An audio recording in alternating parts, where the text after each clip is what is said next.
Hello, in this video we're going to talk about conditionals, specifically conditionals with Python. Some of the words we're going to use are conditional, if clause, condition, operators, and then blocks. So we're going to look for these words as we go through.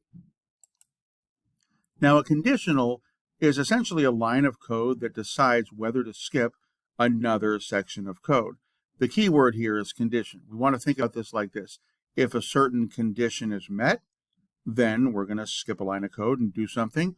And if the condition is not met, we are going to do something else. Right now, we're just going to focus on what we call the true statement. So if the condition is met.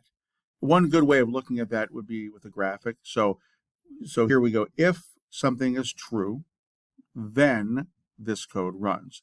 So that's the flow of it. And we're basically evaluating data, because when we write a program, a big program, it's going to have some interaction with the user. And a lot of times the things that the user inputs are going to determine what the user sees as the output, what gets printed to the user. So we need a way of evaluating what the user inputs, and we're going to use conditional statements. So these are going to become very, very familiar to you.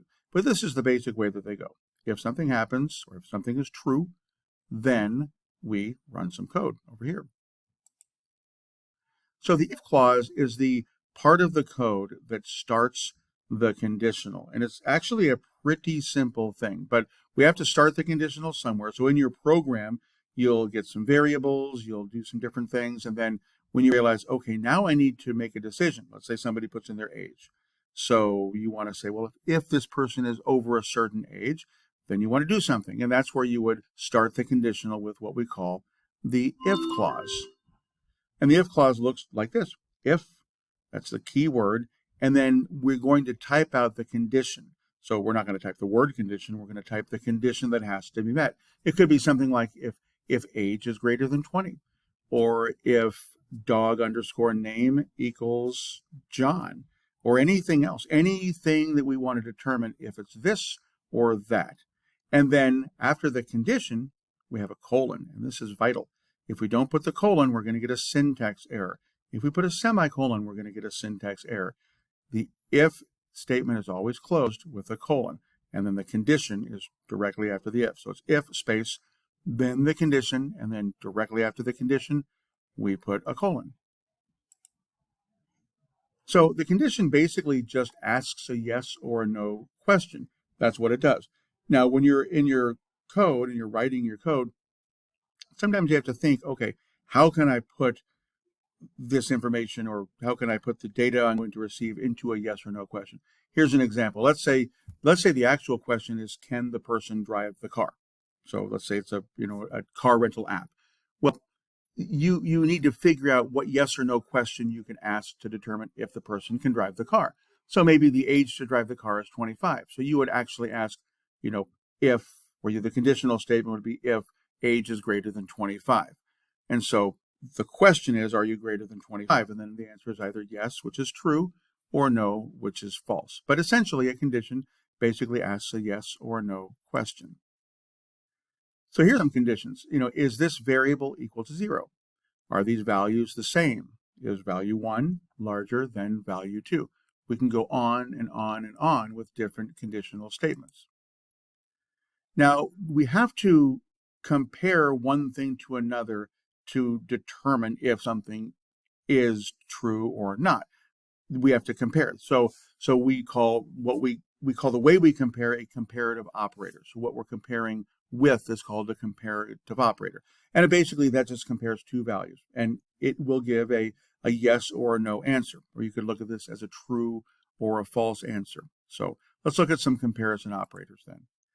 Here's some, probably are familiar with these. We've got less than or equal, greater than or equal, and then this weird one here, this is actually equal. Like if one value is equal to the other, we would use equal like this. We'd write it this way.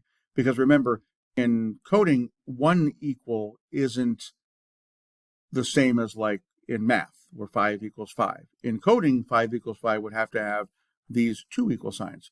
And similarly, if we want to say that something is not equal to something else, then we would have to use this right here. This is the exclamation point, equal.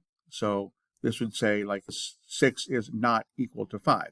So the not equal to is this one, and equal to is this one. Okay, now let's look at these conditionals in action. So here's an example. We're going to look at less than. So this is less than or equal. And of course, it's asking, is value 1 smaller than value 2? So some examples of that would be 0 is less than 5, 0 is less than or equal to 5, and 0 is less than or equal to 0. These would all be true statements, or we get the answer yes, because all of these are true for less than. And similarly, here's greater than.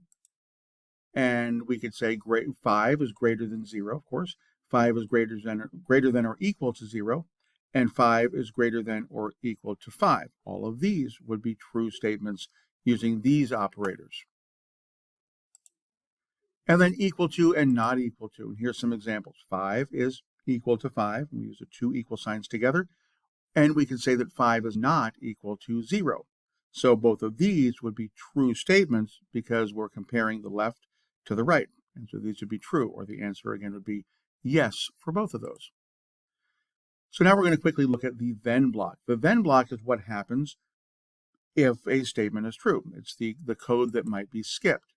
So in this example here, we've got if the condition is whatever it is, then the then block code runs. A better way of looking at it is with this code. So if somebody's age is greater than 12, then we're going to print you are a teenager. So if the user puts in 16, then on their phone or console or whatever they're using, they will see you are a teenager. Now, if somebody puts 8, then with this code, nothing would happen. They would put 8 and it wouldn't run anything because this is the only amount of code that is available. So this is the end of this small little tutorial about conditional statements. These are the basics, and we're really only evaluating what happens if something happens and is true. So this is a very simple example right here, and remember, we're using some comparison operators. We're asking a yes or a no question, and we've got to run an if clause, but we have to finish it with the colon. That's very important, and of course we have to indent. I don't think this got covered earlier, but anytime you run a conditional and you type in the colon, when you hit enter, your print or whatever you type in next, your cursor is going to be right here. It's going to be indented. You must keep that indentation. If you just backspace to get rid of it, thinking that some error occurred, you will get a syntax error. So as you start doing conditionals, you'll probably get syntax errors. That's one thing you're going to look for. You're going to look, oops, did I not indent? Or did I not do a colon? Those are the two mistakes you might make, and trust me, you will make them. All right, good luck with conditionals.